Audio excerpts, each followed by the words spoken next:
মধুটা আজকেই অ্যামাজন থেকে দিয়ে গেছে। আমি এমন একটা মধু খুঁজছিলাম যেখানে চিনি থাকবে না। এই মধুটা দেখলাম সেরকম একটা ভালো মধু।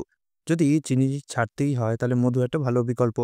কিন্তু সেই মধুতেই যদি চিনি মেশানো থাকে তাহলে বলুন সেই মধু খাওয়ার কি কোনো লাভ আছে? একদমই লাভ নেই। তাই আমি এমন একটা মধু খুঁজছিলাম যেখানে জিরো অ্যাডেড সুগার থাকবে। তো আমি দেখলাম অন্যান্য মধুগুলোর মধ্যে লায়নের এই হানিটা আমি দেখলাম অন্যান্য মধুগুলোর মধ্যে লায়ন হানিটা বেশ ভালোই। কারণ এর মধ্যে অ্যাডেড সুগার নেই বলছে। আর এর দামটা অন্যান্য মধুগুলোর থেকে সস্তা এবং এটা একসাথে কিনলে একসাথে তো না মানে ১ কেজি কিনলে ৫০০ গ্রাম ফ্রি আছে। তাই জন্য আমি এটা কিনে নিলাম চটপট। বেশ অনেকদিন পরে এলো। প্যাকেটটা বেশ ভালো করেছে শক্তপোক্ত। আমি জানি না এর মধ্যে কাঁচের বোতল আছে কিনা।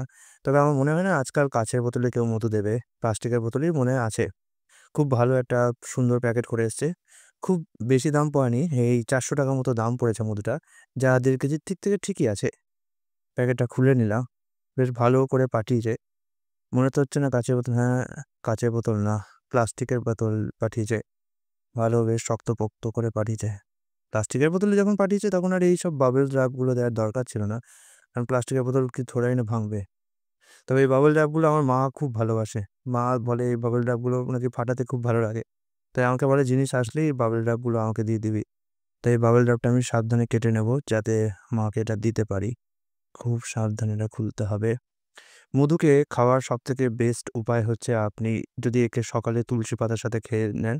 আমাদের বাড়িতে ৩ রকমেরই তুলসী পাতা আছে। এবার ৩ রকমের তুলসী পাতার মধ্যে বড় তুলসী পাতাটা বেস্ট সবথেকে। তো এই দেখুন এইটা হচ্ছে পুরো মধুটা। মধুটার গাঢ় খুব, থিকনেসটা খুব ভালো। দেখতে পাচ্ছেন? খুব সুন্দর থিকনেসটা। গাঢ় বেশ মধুটা। লায়ন হানি, কাশ্মীর হানি এটা। আমি এরকম আরো হানি পেয়েছিলাম যেখানে সুন্দরবন হানি ছিল, হিমালয়ান হানি ছিল। এটা কাশ্মীর হানি। তার মানে এটা কাশ্মীরের যে সমস্ত ফুল আছে সেই ফুলের নেকটার থেকে সংগ্রহ করে কাশ্মীরে বানানো হয়েছে। এখানে যে পেছনে ingredients গুলো আছে যেখানে মধুতে সোডিয়াম, পটাশিয়াম এবং আরো অনেক কিছু আছে। ৳১৫ পার কেজি মতো পড়েছে এটা। ১ কেজির সাথে ৫০০ গ্রাম ফ্রি দেখা যাচ্ছে। ৳৪২০ প্রিন্ট আছে কিন্তু ৳৪২০ দাম পড়েনি। ৳৪০০ মতো মানে ৳৩৯৯ দাম পড়েছে। তার সাথে আবার আইসিআইসিআই ক্যাশব্যাক আছে ৫% ক্যাশব্যাক যেহেতু আমি প্রাইম মেম্বার। তো এবারে মধুটা আমি একটুখানি ভেতরে খুলে দেখাবো। এছাড়াও মধু আপনি অনেক কাজে ইউজ করতে পারেন। রোজ সকালে ১ চামচ মধু, একটা তুলসী পাতা খেলে বুকে সর্দি, কাশি, কফ ইত্যাদি জমে না। এছাড়াও আপনি যদি মধুর সাথে কোনো চিড়ে বা দই মিশিয়ে খান তাহলে কিন্তু আপনাকে আর চিনি মেশাতে হয় না। যদিও গুড় থাকে, গুড় দিলেও একই কাজ হয়। কিন্তু গুড়ের থেকেও মধু বেশি উপকারী। মধু বলবর্ধক এবং মধুর মধ্যে আমাদের অনেক ভিটামিন আর সবথেকে বড় কথা মিনারেলস, এই মিনারেলস গুলো থাকে।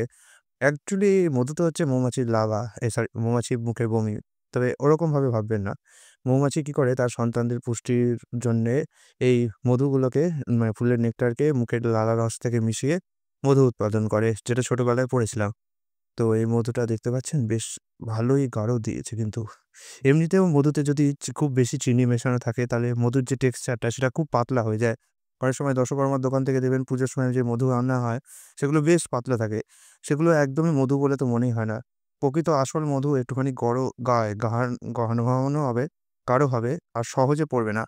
এই মধুটা একটু বেশি পাতলা, পাতলা লাগছে আমার। একটুখানি টেস্ট টেস্ট করে দেখি। আমি একটুখানি নিয়ে দেখি। আহ একটু মিষ্টি তো লাগছে। বলছে তো 0 added সুগার প্যাকেটেও লেখা আছে কিন্তু মিষ্টিটা একটু বেশিই মনে হচ্ছে। আসল মধু কি এত মিষ্টি হয়? যেহেতু আমি আসল মধু একদমই এখনো অব্দি খেয়ে দেখিনি তাই একটুখানি কনফিউশন তো লাগছে। তবে আশা করি এর মধ্যে সেরকম মেশানো নেই। তবে এখন মেশালে আর কি করা যাবে? তো এটাই তো পাওয়া যাচ্ছে এটাই নিতে হবে। তো কেমন লাগলো আজকের ভিডিওটা? তা আশা করি আপনার ভালো লেগেছে। কালকে আবার একটি এরকম ভিডিও নিয়ে উপস্থিত হব। আজকের জন্য বিদায়।